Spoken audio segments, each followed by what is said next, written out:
In 1686 it was published in Latin, and it contained, really, it had a formidable title. It was his Mathematical Principles of Natural Philosophy, or you can call it, Newton wanted to have it, a system of the world. And I want to, before embarking today on the most important piece of it,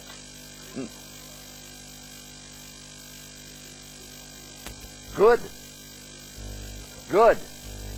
Before embarking on the most important piece of it, the description of the planetary orbits, I want to talk about a few things to tell you how diverse it was and how full of things. I mean, Newton really wanted to describe everything. And, for example, he was a strange man. He lived in the tower of Trinity College in Cambridge. At that time, all people teaching at Cambridge or Oxford were expected to be single, not married, and they were expected to take holy orders, even to become priests. And so he couldn't get married, although he confessed sometimes in this little journal he kept that he had these sinful thoughts about women. But he lived in that tower, and he watched tennis being played. And he saw the curved path of the tennis balls.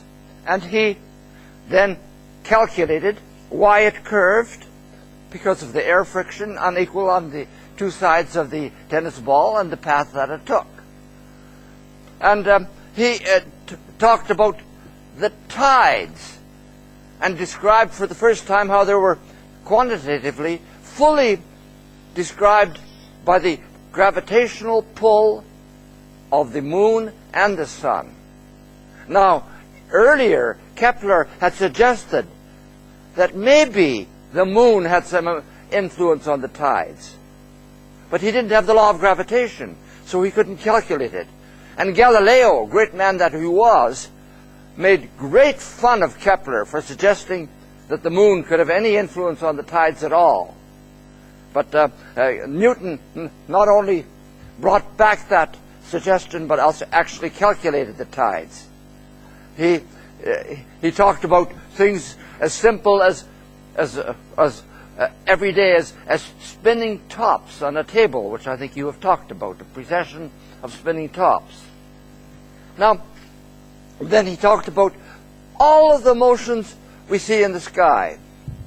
I want to today begin by mentioning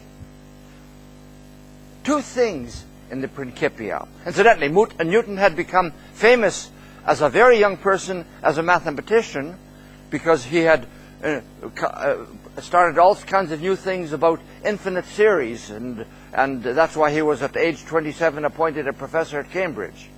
And then he embarked on doing experiments in optics, explaining white light as a mixture of colors with using prisms. And he invented the first reflecting telescope. Before that, people had only ones with lenses, which distorted the images. And it was really the reflecting telescope which made him famous, because he built one, and people were able to see the sky much better.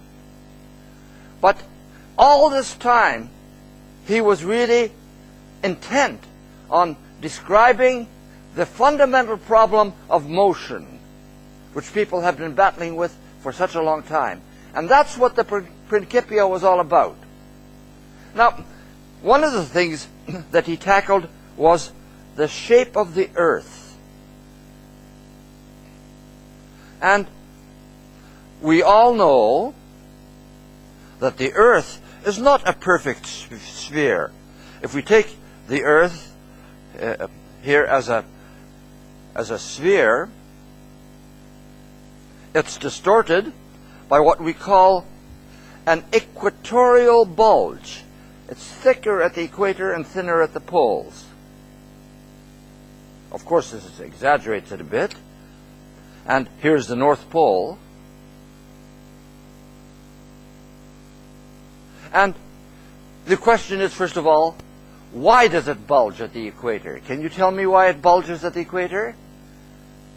Why is the Earth, yeah, pardon?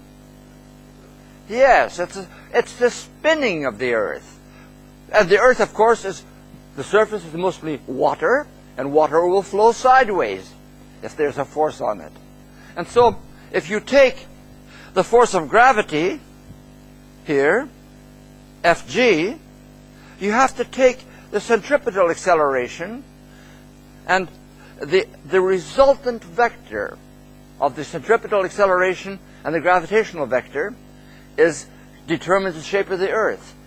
Any of you could take, I could give this problem to you. You could take, if this is x and this is y, we will have x squared over a squared plus y squared over b squared is equal to 1 as the shape. An ellipsoid of revolution, we call it. And any of you could calculate the shape of the Earth simply by taking that resultant and making the surface perpendicular to it with calculus. You take dy dx from this ellipsoid shape. And if you do that, and you know the Earth's period is 24 hours, it revolves, and you know the size, you can calculate exactly what is the difference in the ocean between the poles and the equator, and it's about 13 kilometers. And, in fact, people had gone out and measured it in Newton's time. Some of his colleagues had. They'd taken a pendulum in London and watched its period, and then taken the same pendulum to the equator and watched the period, and saw that the gravity, pull of gravity, was a little different because the Earth was a little fatter at the equator.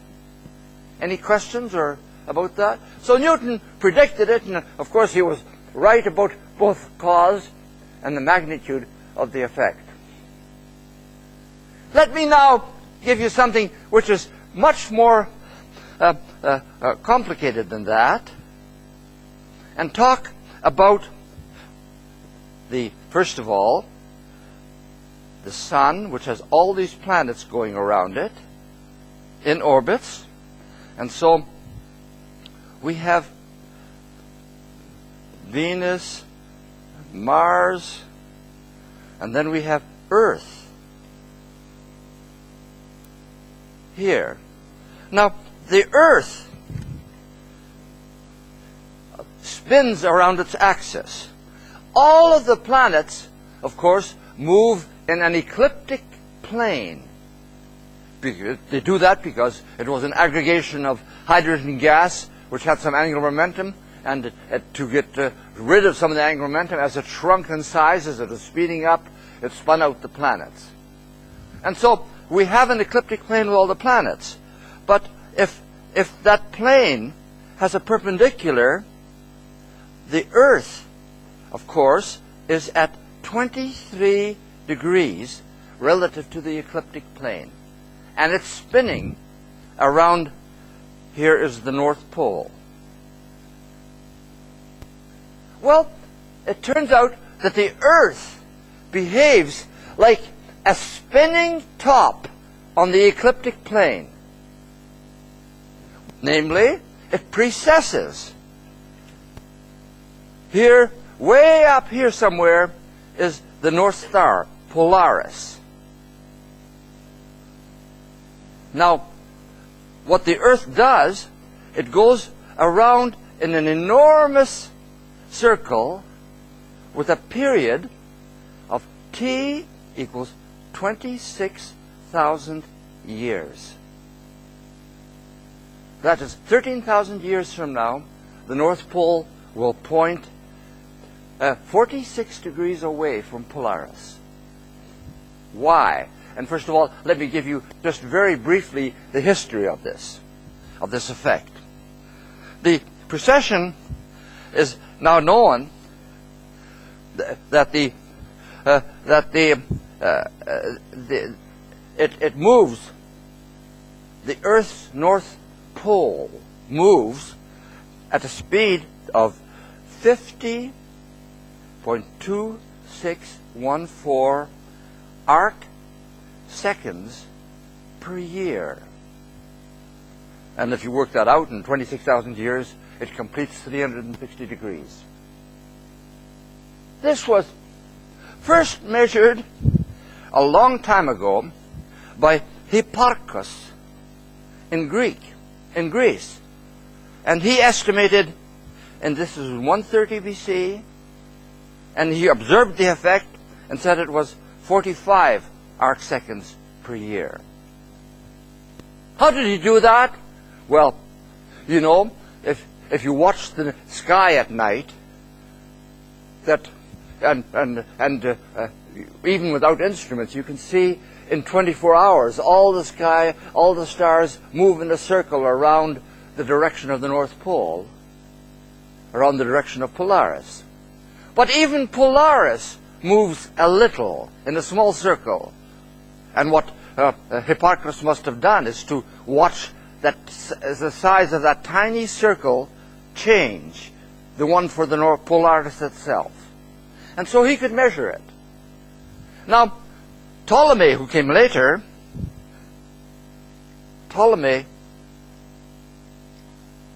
in 270 AD, he measured 36 arc seconds per year. Not quite as well as his great predecessors had done it.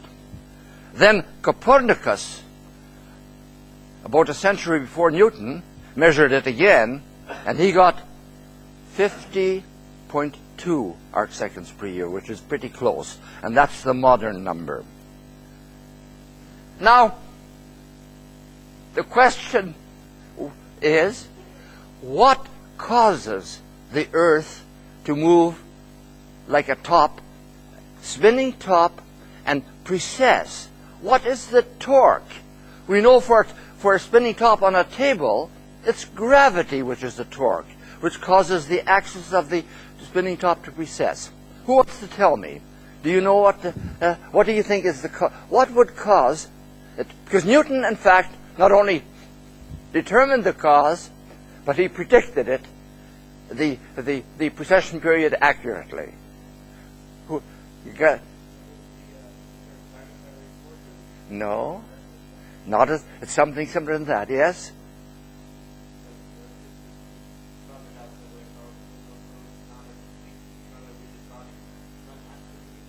Yeah, you're getting close. What it is the very thing I mentioned here, the bulge of the Earth. If we look at the spinning Earth here, and the sun is far away, the sun, let's say there's a piece here pulled by the sun with a force F1. On the opposite sides of the Earth, there is a piece pulled toward the sun with a force F2. But they're not quite the same distance from the sun. And therefore, the F1 and F2 are not quite the same.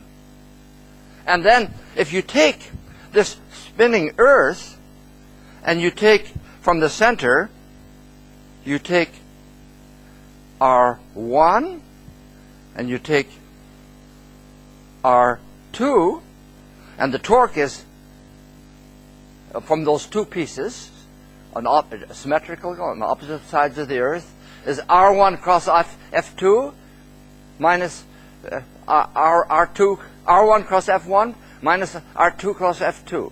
And they're not quite the same. And knowing the bulge of the Earth, Newton estimated the 26,000 year period accurately.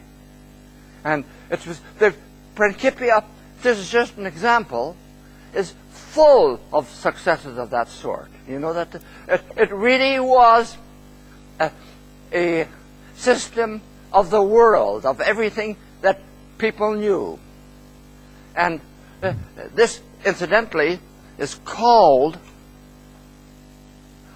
it has a mouthful, the name, the Procession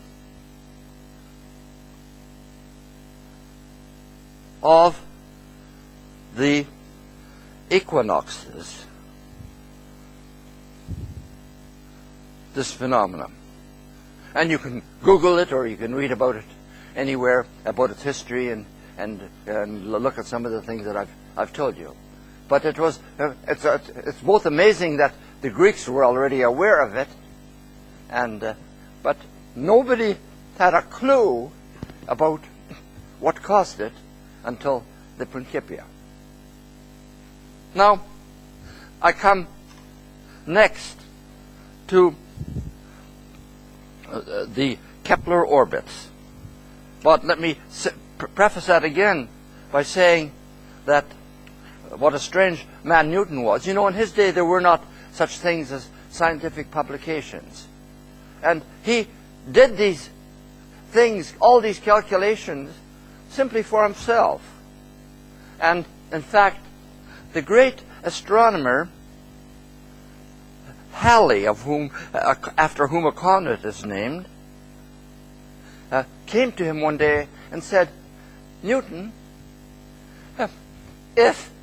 he said, you're such a great mathematician, if you assume an inverse square law for the gravitational force, what do you think the orbits would be?"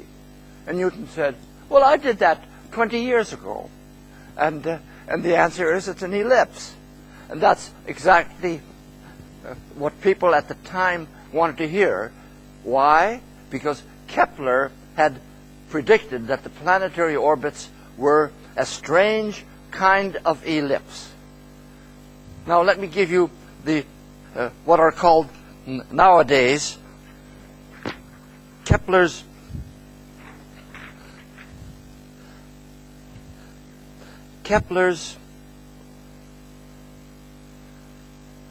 three laws. The first says that all planets move in elliptical orbits with the sun at the focus. This is the most important of what are now called the Kepler laws. It says that we take and we draw an ellipse, and here is let me call this y and this x, and we draw the sun. We draw first of all the path,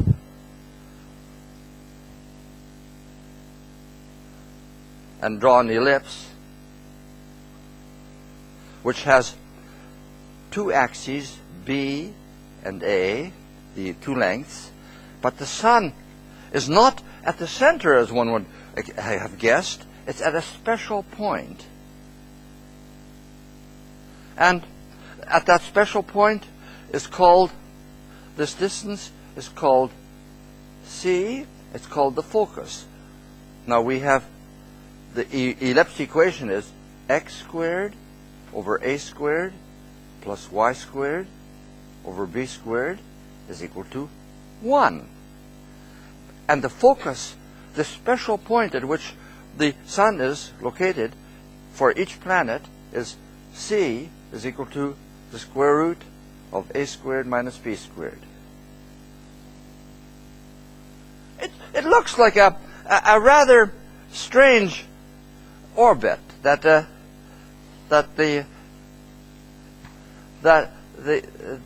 we have the planet of mass m here, and it goes around with a gravitational force pulling it toward the sun, but it moves, Kepler said, in an orbit around the sun with that kind of an orbit. How did he know that?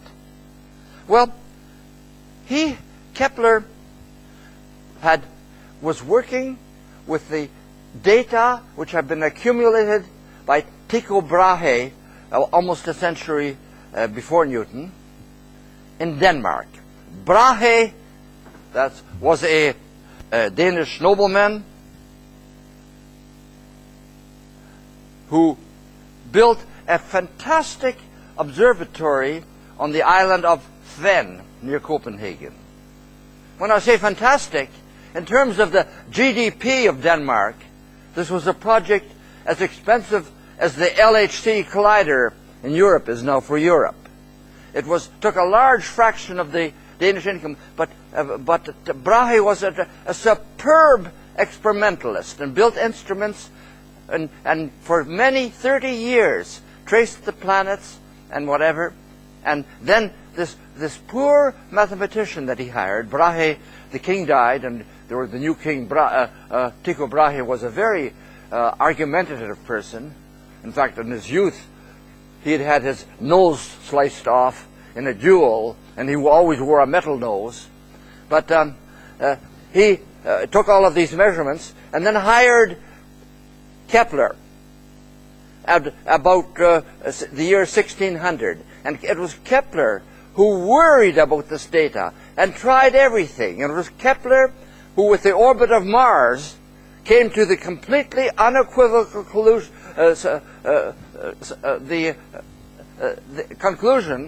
that it was an elliptic orbit with the sun at a special point called the focus. He was a superb mathematician. And so he came to that conclusion. Incidentally, Brahe, by that time, had moved to Prague, which was the site of the Holy Roman Empire at the time. And being a nobleman, he was invited to dinner at the emperor's often.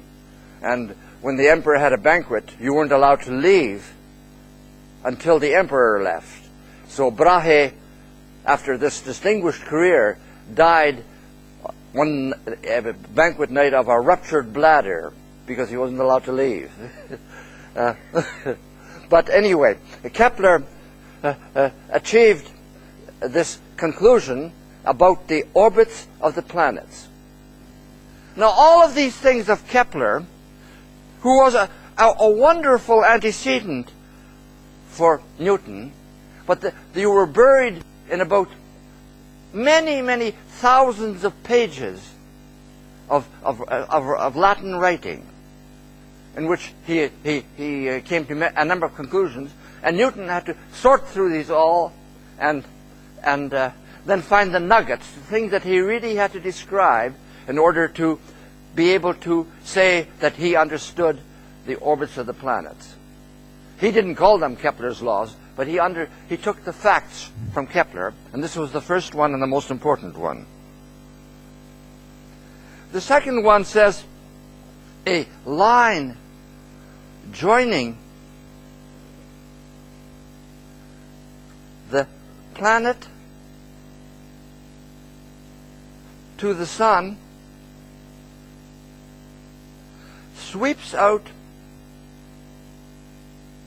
equal areas in equal time.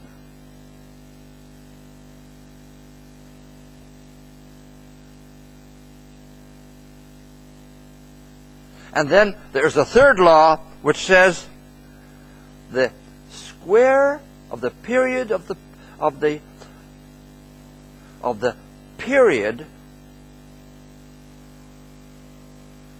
of the planet about the sun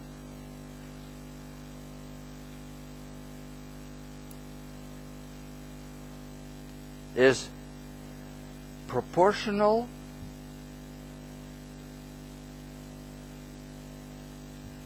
to the cube of the average distance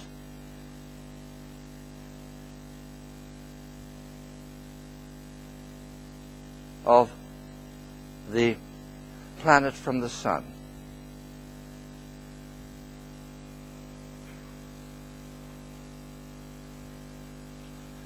These are three facts from this host of observations that Newton was felt compelled to understand. With the tools he had was his system. Remember, his system was F is equal to ma, the universal force of gravity, and then calculus. Now, I want to go about and tell you, prove for you, the first of these, the most important, which is the crowning achievement of Newton's Principia. And that's the handout that I gave you yesterday. Incidentally, that handout is available free on Google if you take American Journal of Physics under my name. It's an article from there, and you can print it out without any charge or whatever. But did anybody not get it yesterday? Anyway, you didn't, but you can get it, okay? But I now want to derive for you these laws.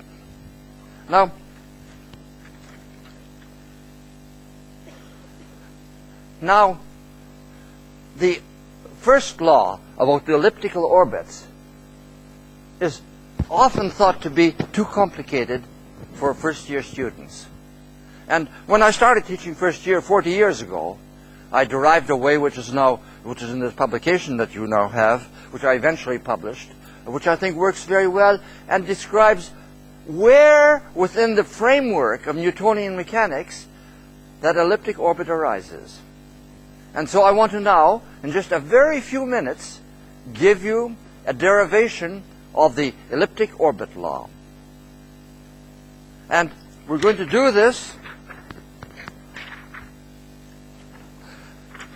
I'm going to give you the elliptic orbit law.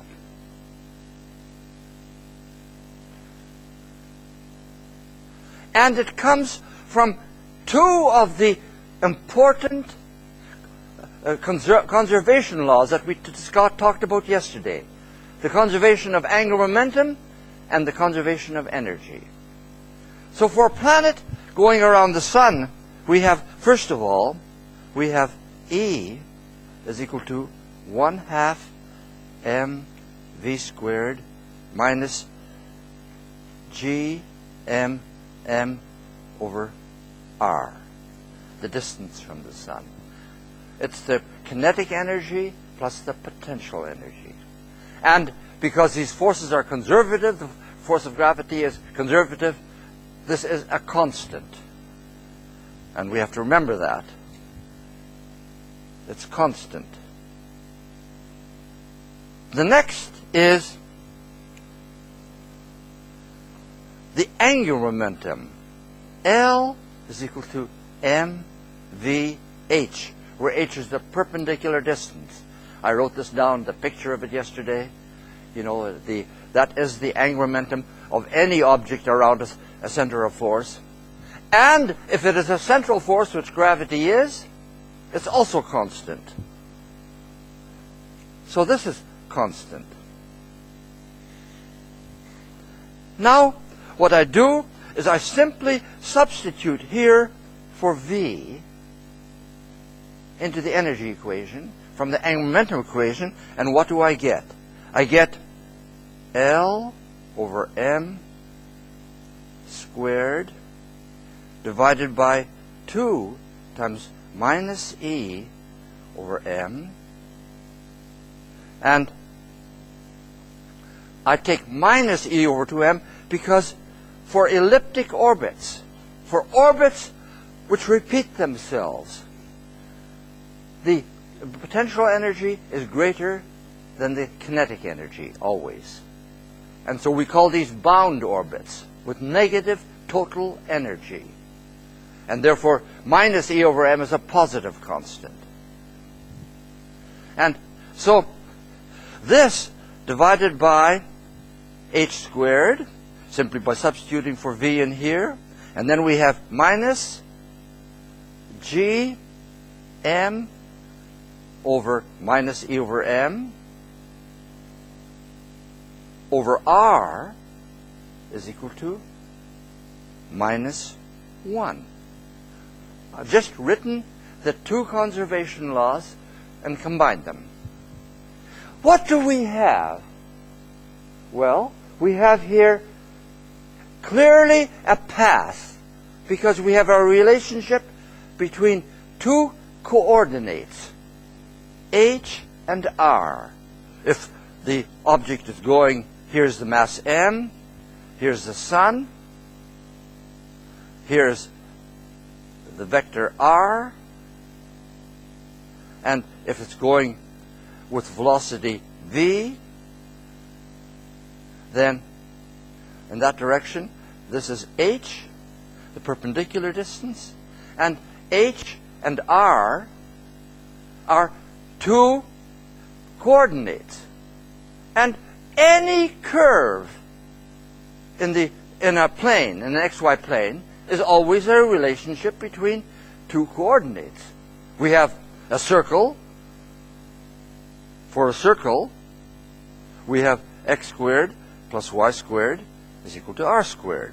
For a straight line, we have y is equal to mx plus b, where this is the slope and that's the intercept. You can write any path in terms of a relationship between two coordinates. And so the question is, what is this path? And the answer will turn out to be, unequivocally, it is an ellipse with the center of force at the special position, the focus. And then we're finished. How do I prove that? Well, let's take, first of all, the standard picture of an ellipse. I have now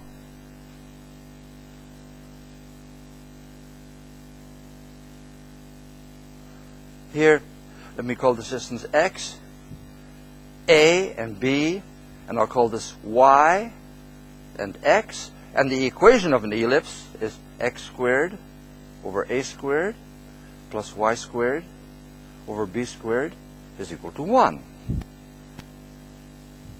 Now, you can transform coordinates very easily and write the ellipse, which is often done, in different coordinates. In polar coordinates,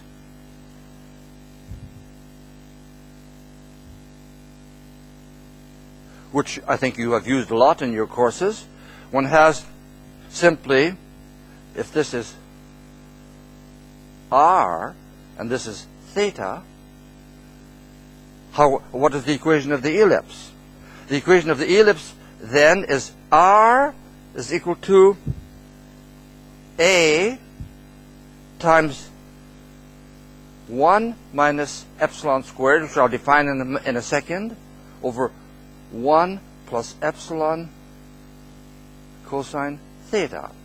But simply by making a transformation of coordinates from x and y to r and theta, where epsilon is defined to be equal to c over a. That same c we encountered before, where c squared is equal to a squared minus b squared, is a special point on the here called c, a special point on the ellipse. Well, I can choose many different kinds of coordinates to describe an ellipse. I'm going to ask next, what if I transform now that same ellipse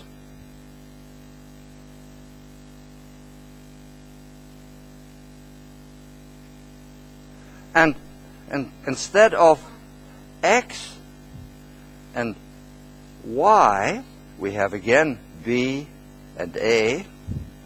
I take coordinates in which I take a focus and measure r and the tangent to the ellipse h. What if instead I now describe an equation for the ellipse by making a transformation not to polar coordinates, but to these special coordinates? Well, let me tell you what one gets. And I will just sketch for you in a moment how one gets that. But the answer is b squared. The answer is in terms of these r and h, we have b squared over h squared minus 2a over r is equal to minus 1. And as long as I can prove that this is the ellipse equation in h and r, we're finished, because this equation is the same as the equation we got from the energy conservation and angular momentum conservation. It's a constant. This is a constant over h squared minus constant over r is equal to minus 1. The proof is finished. And we see at once that we have A. By identifying those two equations, A is equal to g m, the mass of the sun, over 2 times minus E over m.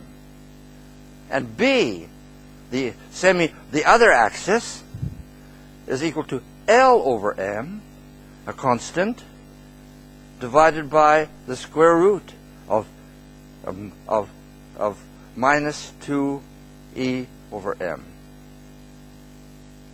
Not only do we prove this way that it is an ellipse, that the orbit is an ellipse with the sun at the focus, but we immediately find the two coordinates in terms of the parameters of the motion. And so we're finished then. And the question of making a transformation of coordinates from x and y to r and h is just a question of algebra. It's a little messy, but it's given in that handout I have for you. But anyone can understand it. And I won't go through that algebra in detail here. Let me just say for you, to be helpful to you, that this is that in this algebra we have, first of all, clearly that r is equal to y squared plus x minus c squared, and this is simply from Pythagoras' theorem. And if we work out the formula, which I think all of you have had somewhere in your high school mathematics, of the distance of a point from the line, which is what h is, you have the line, the tangent line, which you get from the ellipse equation by taking its derivative, and you get the slope. And if you take that tangent line and take the distance of the point from the line, you get a result for h. H is equal to 1 plus m squared. This is all in the handout to the minus a half. This is the derivative, dy dx, the slope of the line, and times y0 plus mc. This is the intercept, which is easy to get as well. And you find that h is equal to b squared over a minus xc over a squared plus xc. And simply unscrambling those two equations algebraically for x gives you that new definition of the ellipse in terms of h and r. And then you're finished. And so I think for your own intellectual curiosity, you should read that algebraic account and make sure that you understand how the transformation is carried out. But it has the beauty here that we see at once that within the framework of mechanics, the fundamental law about elliptic orbits is simply determined from energy and angular momentum conservation. And it simply jumps out at you from that. And therefore, we have Kepler's first law. Now, any comments or questions about that? Yeah.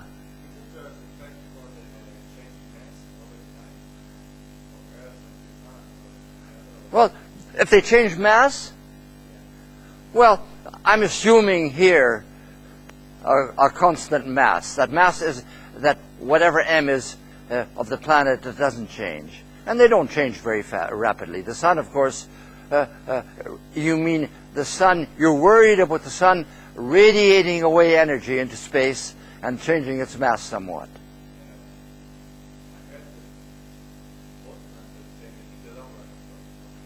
The Earth doesn't radiate much heat. Of course, the Earth generates inside it radioactivity, heat, and some of that gets radiated away. But I don't think in any law of motion for the solar system that the change over billions of years of the Earth mass is significant. The sun may be. Okay. Any other questions? Well, let me simply now go on to talk about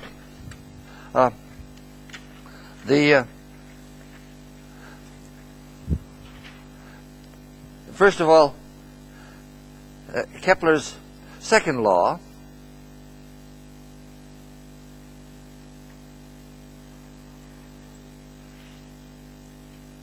It says that here is the sun, here is the planet moving with speed v, and here is the vector r, and now if it moves with the speed v, you can think of that radius vector sweeping out area. And in 1 second, it moves a distance v. If it's moving at 3 kilometers per second, then in 1 second it moves, that vector v is 3 kilometers. Now, what Kepler said empirically for the planets, that this triangle was constant in area. Why? Well, it's trivial, because remember, the area is equal to 1/2 base times height. And what is the height here if this is h? The base times the height, the area of the triangle is 1/2 v times h. Now that's just angular momentum conservation, because the angular momentum of the planet is mvh. And so it's true that, pardon? It's v v times the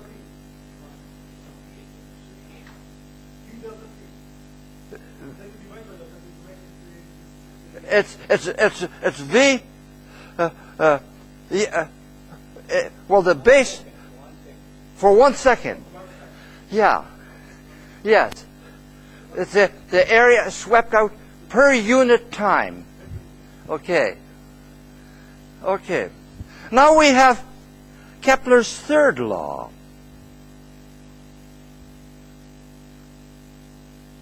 which is also straightforward. Remember when I took a satellite and around the Earth and we had a circular orbit, we found out that t squared for a circular orbit of a satellite is 4 pi squared r cubed over g m. M is the mass of the, in this case, the sun. The universal g, r is the distance. It simply comes from balancing for a circular orbit centripetal acceleration with gravitational attraction. And that's how we got that. Now, for Kepler's third law, one says instead, for elliptic orbits,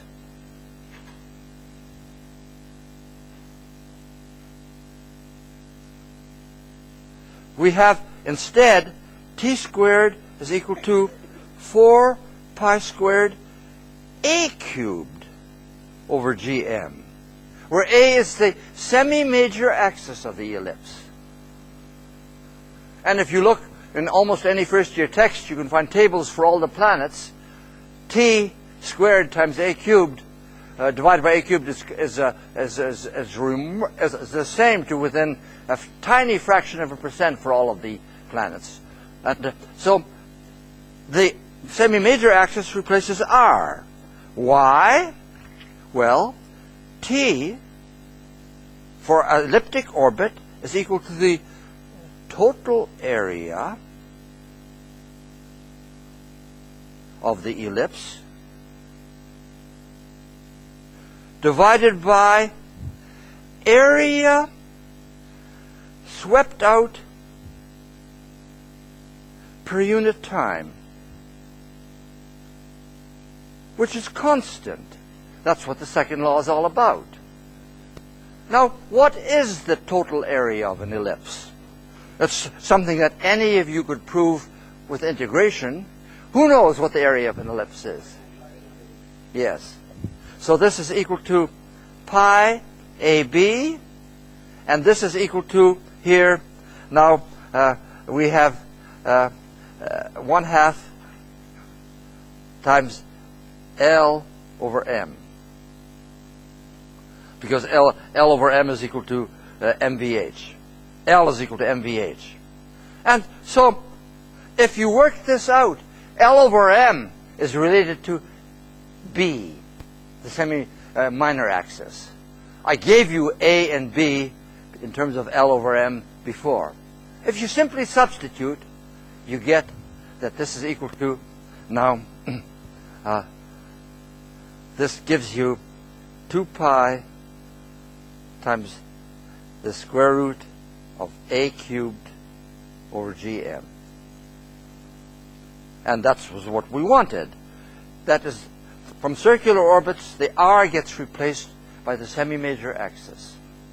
And so all of Kepler's 3 laws fall out dramatically, but it is particularly the first law which is important for, I think, every one of us to understand philosophically where it came from. Now, I will go on after the break to talk about how we use this now. I'll give you an example to think about during the break. Here we have the Earth. And then I'm going to fire a cannonball with a speed v. Say v is equal to 1.0 times 10 to the 4th meters per second. I'll do this at the North Pole again, so I'm not confusing any effects of the spin of the Earth. What's the orbit of such a cannonball? I've chosen deliberately a speed which is just below the escape speed. Remember, the escape speed is 1.12 times 10 to the 4th. So this is just a little bit less. If I took the velocity to be 70% of the escape speed, then I'd have a circular orbit, a satellite in a circular orbit, because it takes half the energy to get a circular orbit that it takes to escape. But the question is here, what is the orbit? And I'll give you the answer, and you can think about it, because many of you will think, hey, this thing will go on an ellipse like this. It doesn't. What it does, it goes in an ellipse like this. And we'll, after the break now, we'll explain that and also get you the semi-major and semi-minor axis of the ellipse in a very straightforward way. And we'll look at a few other problems that you can solve too. So, your knowledge of the elliptic orbits is immediately practical. If you're going to start firing cannon like this, you will know exactly what is the trajectory of the cannonball. Okay, see you after the break. Cannonball.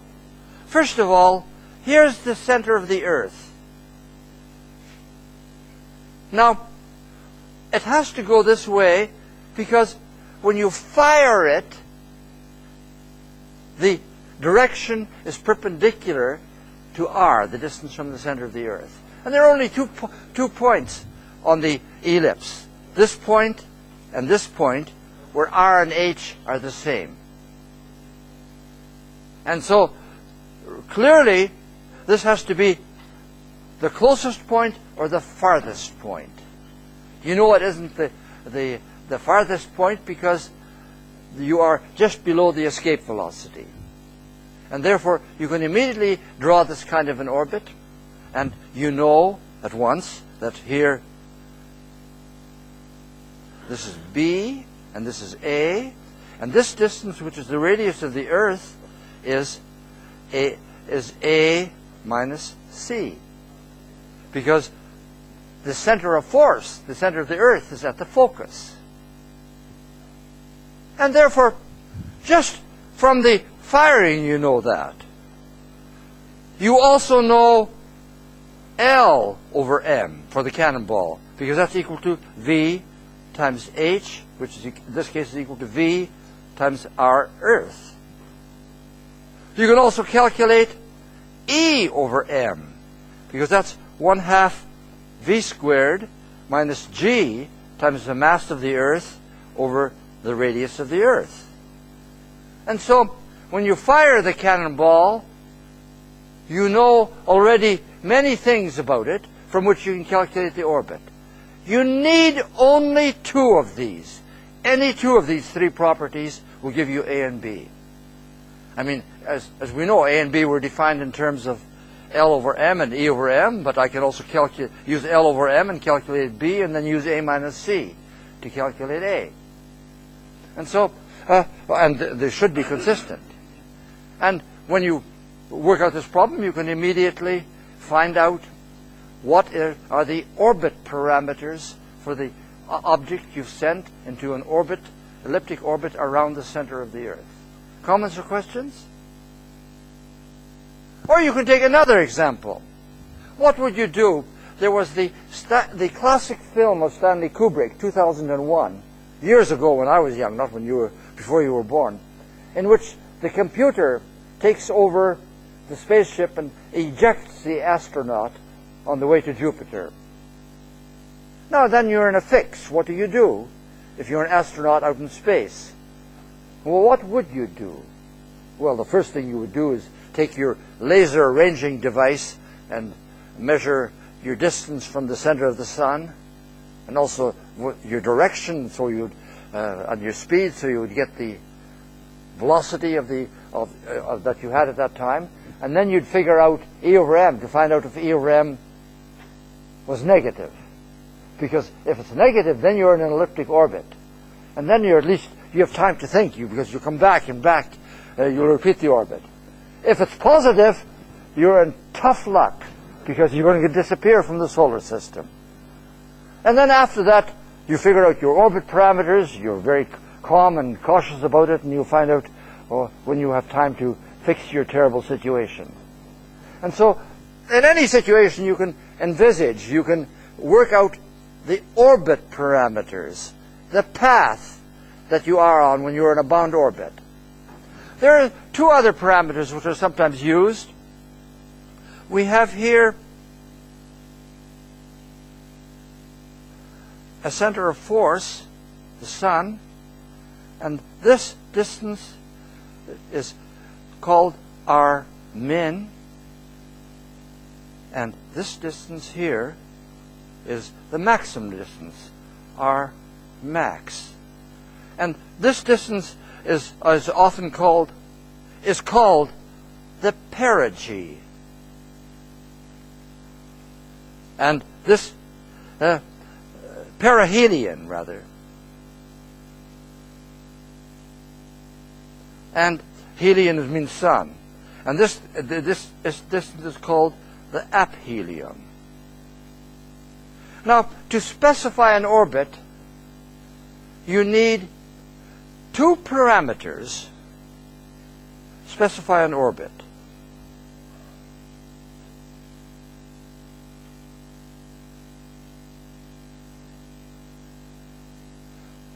And they are any two of, well, we can have L over M or minus E over M. In the case of the Cannonball, we could figure those out very easily.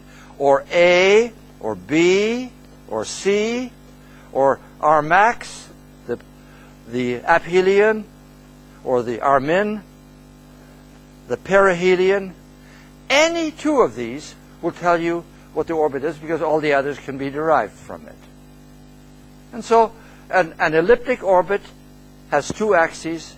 The path is completely defined, and that's that. There are other examples, I think, given in the handout paper that I gave you.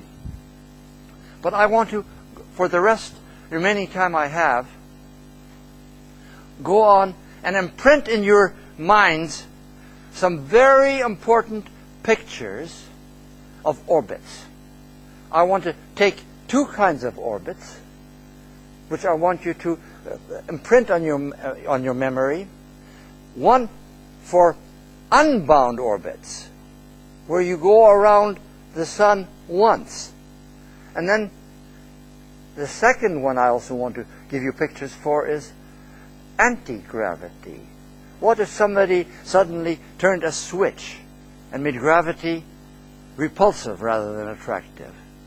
What is the trajectory you would have?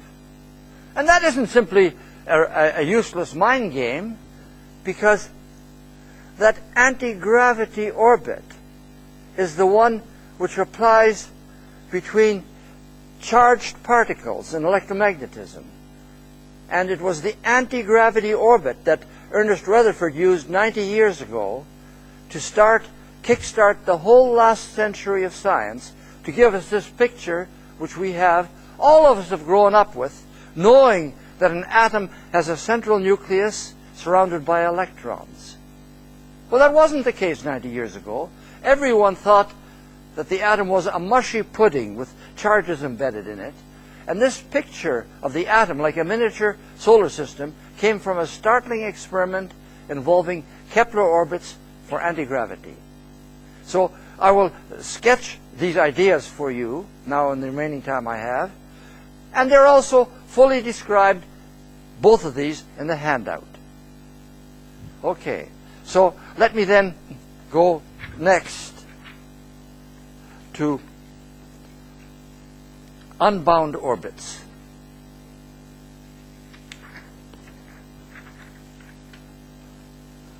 Unbound orbits.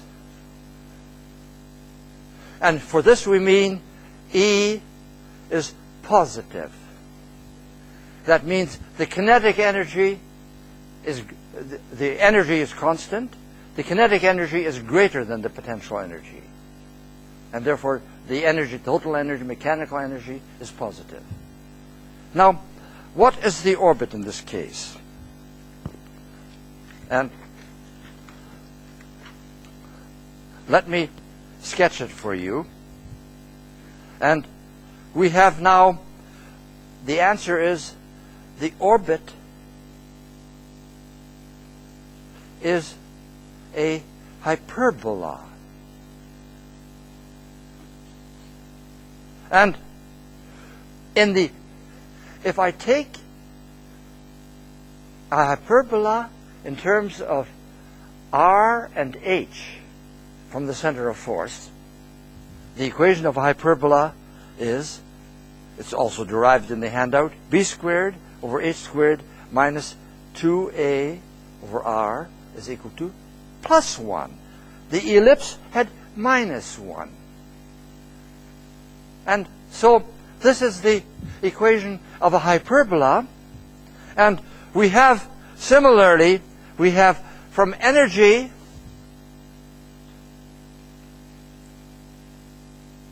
and angular momentum conservation,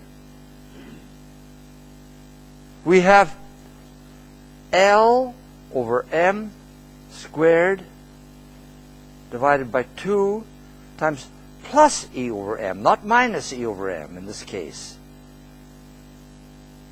over h squared minus g m divided by E over m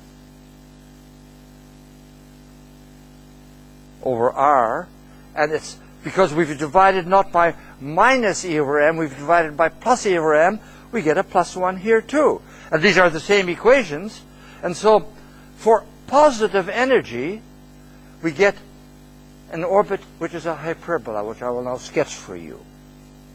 But the idea is exactly the same as it was for the elliptic orbits, where we said the proof was the laws of mechanics give you this, which is a formula, in this case for a hyperbola. For the ellipse it was a formula for an ellipse. Now, to draw the hyperbola, first of all I draw 2 lines like this. Then I place the sun at a special place here. I'm going to do it for an object like a comet, which might come up from outer space, go around the sun once and then come back. And so what it does, it comes in, it comes in, don't like that one either.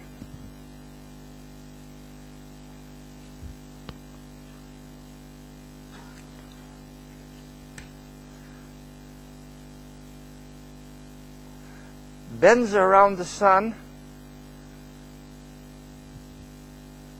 and then leaves. So this is the path. That's a hyperbola. What are A and B in this case? Well, in this case we have A is this distance here, and B is that distance there, and C, in this case, which is the position of the sun, is that C is equal to the square root of A squared plus B squared.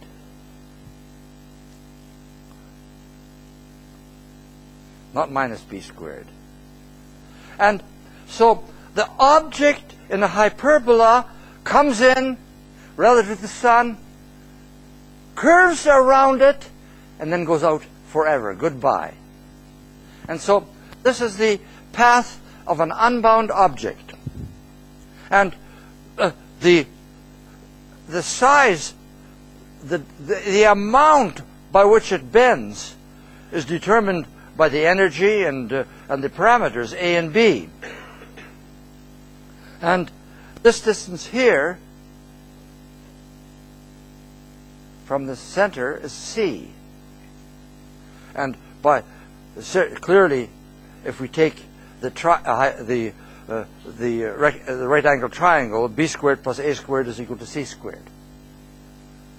Those are the orbit parameters, and the discussion of unbound orbits is very straightforward. The proof that they follow from conservation laws is the same as it is for the elliptic orbits, except we have positive E over m. Comments or questions?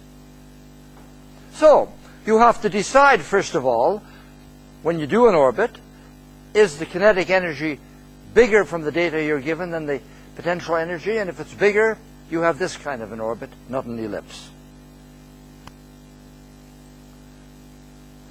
And I want to next go, any comments or questions?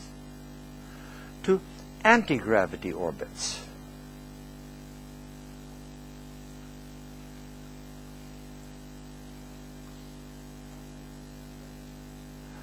By anti-gravity, we simply change the sign of big G. Yeah?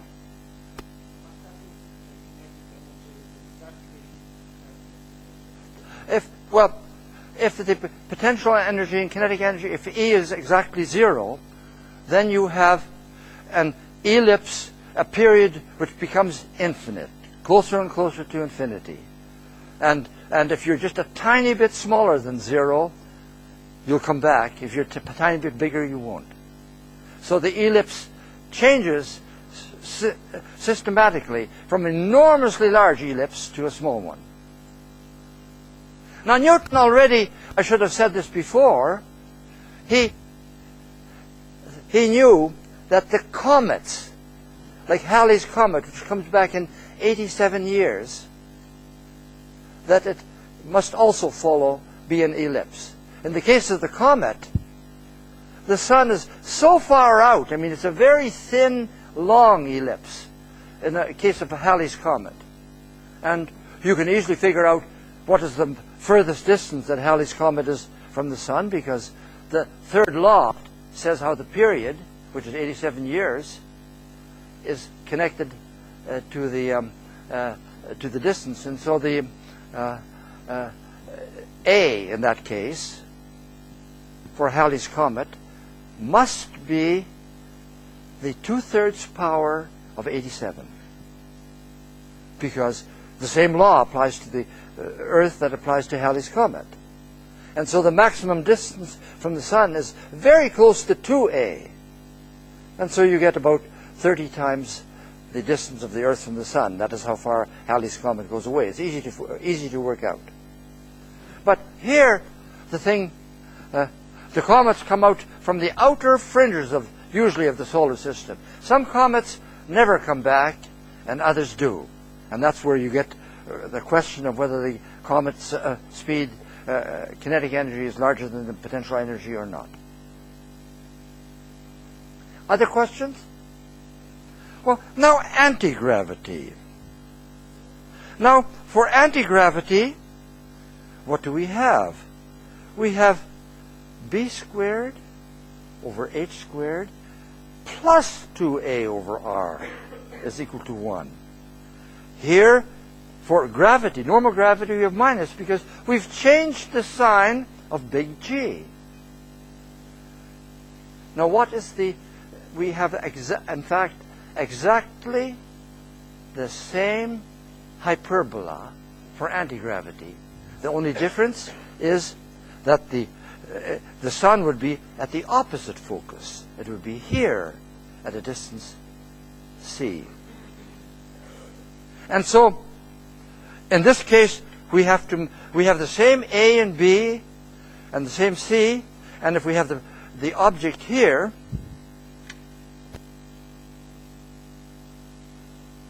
then this, of course, now is R, and this is H. Whereas if the sun has a different focus, we have a different R and H.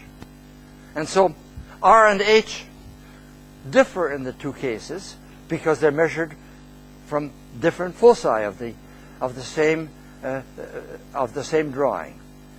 The same hyperbola applies, but you can see it physically. When the force is attractive, the object is bent around the sun. When the force is repulsive, the object is pushed away and never goes around the center of force. And so if it were anti-gravity, in which, of course, the potential energy is positive, and therefore the E is always positive. In anti-gravity, we have no such thing for repulsive forces as binding, as bound orbits. There are no ellipses. There is only a hyperbola. And so we have the three cases. We have bound orbits, which are ellipses. We have attractive forces, unbound orbits, which are hyperbola. And the same hyperbola for unbound orbits from anti-gravity, except that the center of force is at the opposite focus. And this, yeah.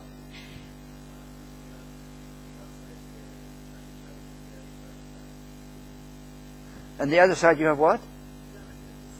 Yes. Well, if you had a planet like the sun, and you suddenly, somebody gave you a switch, you know, like that you can do it after all. And one was able to suspend the motion of the sun, and some of the biblical stories, you know, that or the rotation of the earth. And so if somebody has somewhere and a switch to turn on gravity, well, the earth, we wouldn't like it because we'd be pushed away from the sun, and we would go from an elliptic orbit into an orbit which is a hyperbola and leave the solar system forever until somebody switched it back.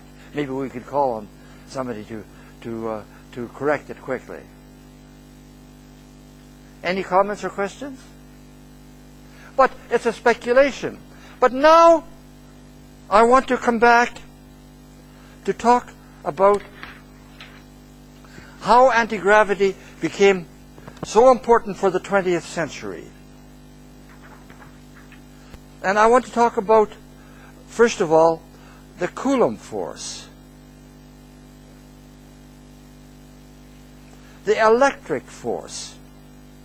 We have, and here we have gravity. Remember that gravity says Fg is equal to big G times m1, m2 over r12 squared times a unit vector along r12. The electric force is equal to F electric is a constant usually called K times Q1, Q2 over r12 squared times r12, a unit vector. It's an inverse square law force, just like gravity. But, and this constant is very different than the one for, this one was 10 to the minus 11, this one is plus 10 to the 9th or something like 9 times 10 to the 9th or something like that. And so electric forces are much stronger generally for things which carry electric charge. And so we have electric forces which behave the same way. But if they are both positive charges, then the force is a repulsive. And it has to be. And so we will get orbits only, which are a hyperbola, and the ones which we have for anti-gravity. Now here's how the 20th century really started. In 1912, in Manchester, Rutherford, in 1912, he and Geiger, they took alpha particles. Now, Rutherford had already proven that alpha particles were helium atoms with two positive charges. We now know they're helium nuclei with electrons stripped off. He didn't know that, but they were massive particles. He bombarded them against a thin gold foil.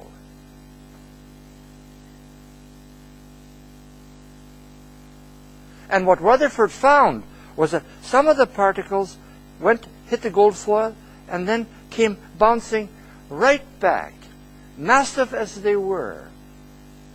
Now, he had no explanation why they even bothered to look in the backward direction. Because everybody knew that the atom of any heavy atom was a mushy pudding, full of charges in some way, but with nothing solid in it anywhere. And he said he was as surprised as if he had hit a cannonball against a piece of paper and the cannonball came bouncing back. And so how did they do the experiment? Well, they simply had a very dark room and they had to sit in it for hours to get it become accustomed to the darkness, and they'd have these beam of alpha particles from radioactivity going forward. They'd have collimators so that it was a beam, and then they'd watch on a zinc sulfide screen the alpha particles where they hit and observe the number with angle. You know, like sometimes when the TV channel switches off at night, you sit there mindlessly watching how the electron beam hits the the screen, and eventually you get tired of that, and then you go off to bed. But it's the same principle for the experiment that they did. Now, the very fact that the alpha particles came bouncing back immediately told Rutherford that most of the mass of the gold atom must be at some tiny place in the center. Why tiny? Because he could calculate, for the energy of the alpha particles that he had, how deeply they would go into an atom to hit anything massive. And that distance was 10,000 times smaller than the size of an atom. And so he immediately, from the anti-gravity Kepler orbits, he immediately was able to deduce the picture of the atom, which we all take for granted.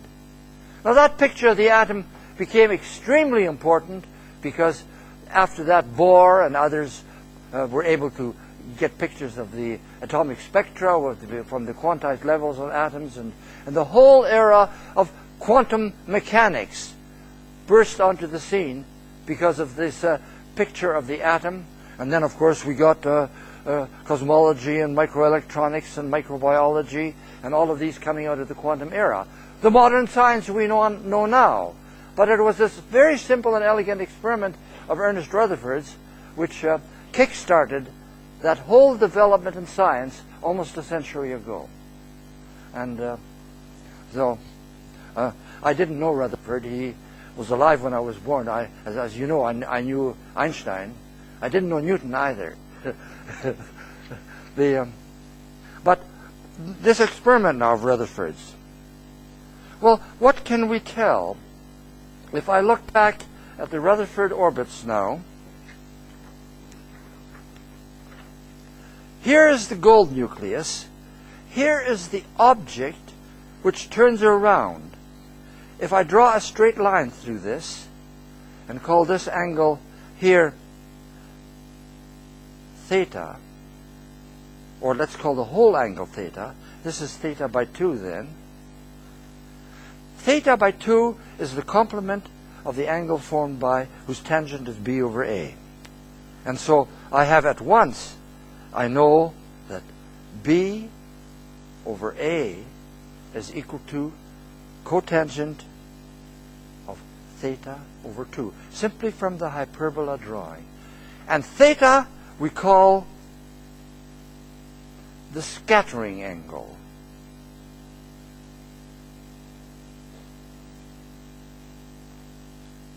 The alpha particle comes in and is scattered through an angle. If it's a head-on collision, it goes right back. If it's not a head-on collision with the gold nucleus, then it goes at some other angle.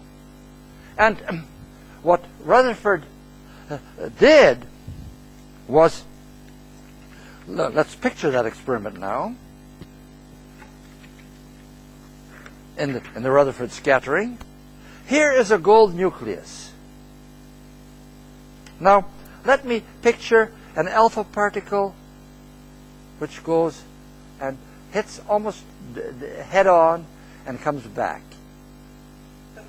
If it initially misses by a larger amount, then it will go like this, through some angle. If it is heading in a direction further away from the nucleus, it will go like this. And further still, like this. These are all hyperbolas based, this distance here is b. The distance the alpha particle comes in, it's heading as though it would miss the nucleus by an amount b, which is the semi-minor axis of the hyperbola. And from that now, we can deduce what the number of Rutherford was able to deduce at once, because he knew his Kepler orbits. He clearly understood even the Kepler orbits with anti-gravity. If I take and draw a ring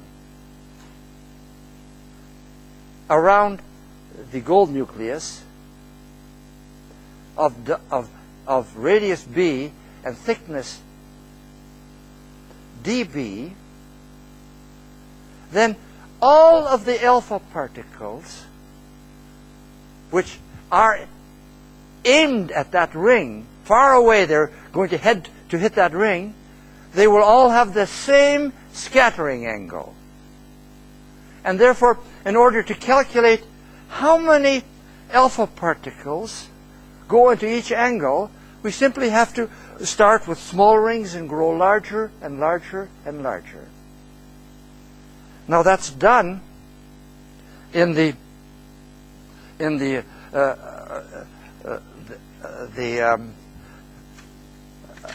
handout that I gave you, and I think that I will not go through the detailed derivation here, but it works out that the number of alphas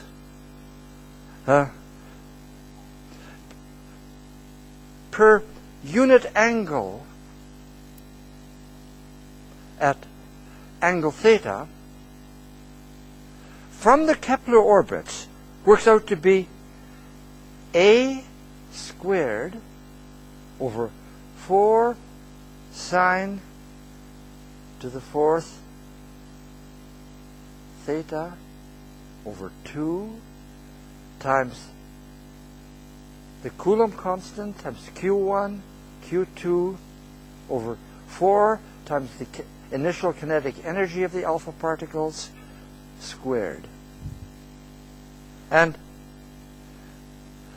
this is called the Rutherford Scattering Law.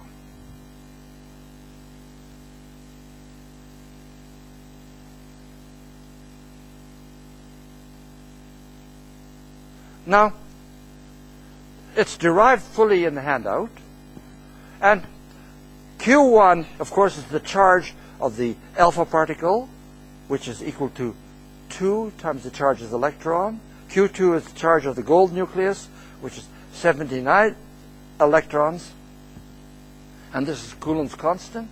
And you can work out the number of alpha particles as a function of the unit angle. It's a very unusual law. It depends on the scattering angle to the inverse 4th power. When at backward angles, sine to the 4th is 1. At 5 degrees, it's 1/4 1 over sine to the 4th theta. And so the number scattered at small angles is much, much larger by 4, 5, or 6 orders of magnitude, and in fact goes to infinity at 0. And I'll show you what Rutherford actually found. And this you can often find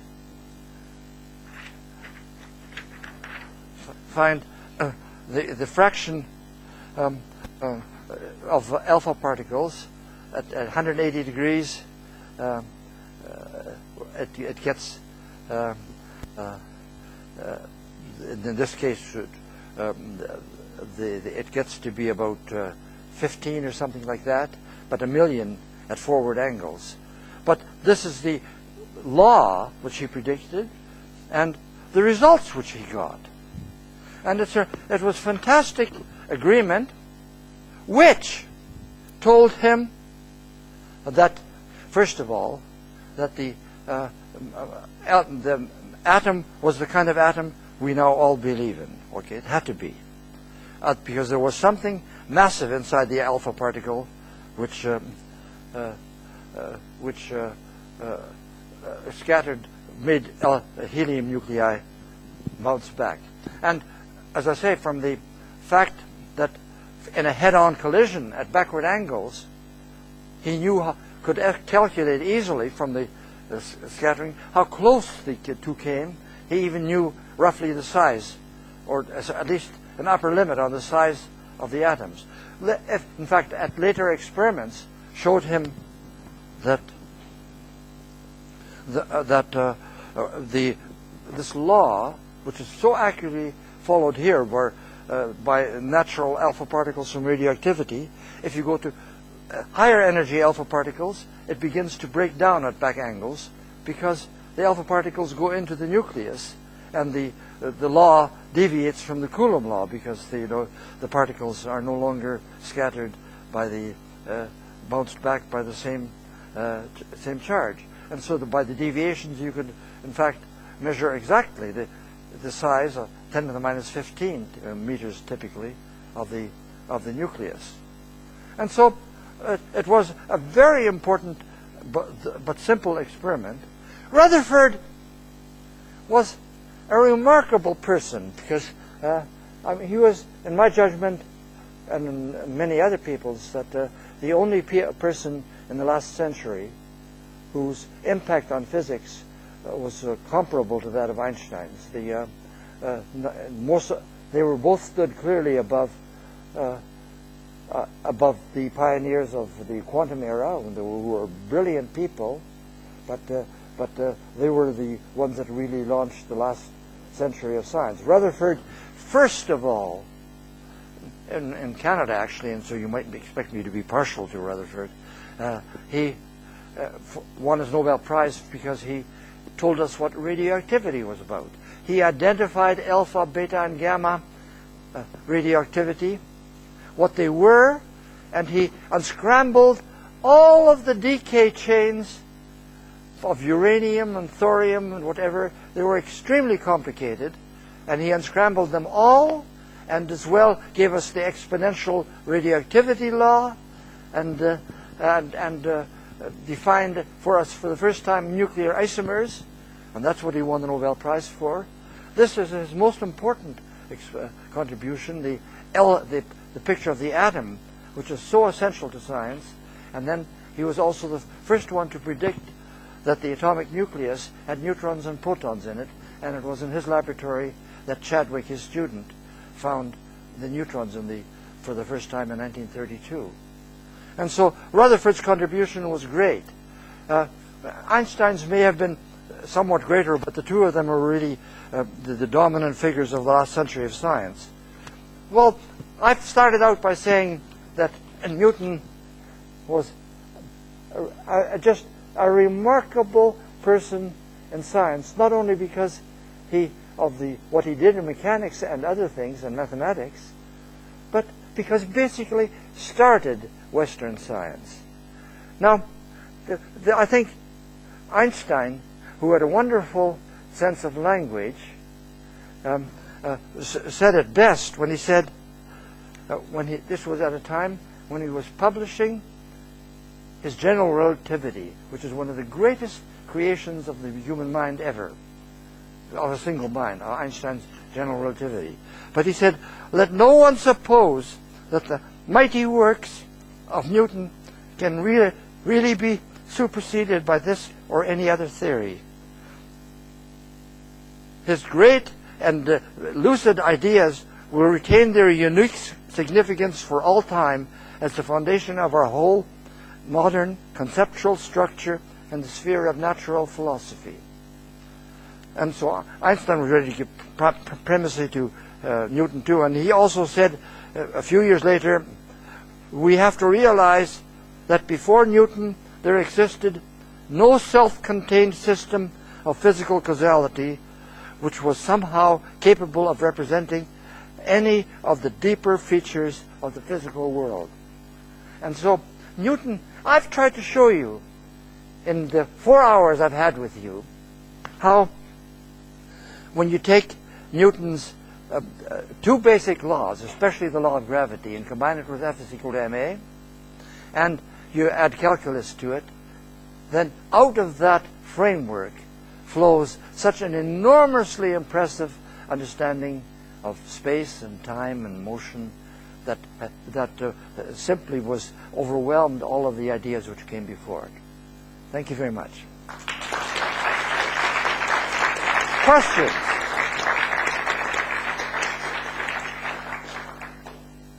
Do you have questions now? Yeah.